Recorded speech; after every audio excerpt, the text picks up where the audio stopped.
Pse i qeni kërcënim klerikët fetar islam? Kërcënim është sepse ata, do thot, kanë ndërhy në shtetin tonë, në parlamentin tonë, në ligjet tona, se na jena shtet laik, a kupton? Edhe tashti ata kanë marrë një lloj pushteti për shkak se i kanë do financa që i paguhen ndoshta nga Rusia, bota slave ose Turqia. Edhe tashti ata punojnë vetëm për interesat tyre, edhe qëllimi i tyre është qysh me hipnotizu masën, popullit, se na kena shumë njerëz që na lajmërohen që janë fundamentalistë dhe na kanë rënë dorë lypin ndim për neve, edhe shpirtërisht tregojnë se janë damtu ekstrem shpirtërisht, sepse gjithë një dhunë edhe janë lodh nga dhuna klerikëve, janë lodh, propagandat janë tej masës për shembull.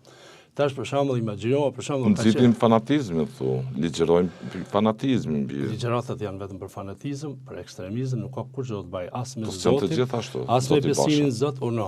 Nuk janë të gjithë ashtu klerikët. Shumica janë, do thotë lirisht mundesh me thënë shumica, se na kena kontakte edhe me hoxhallar.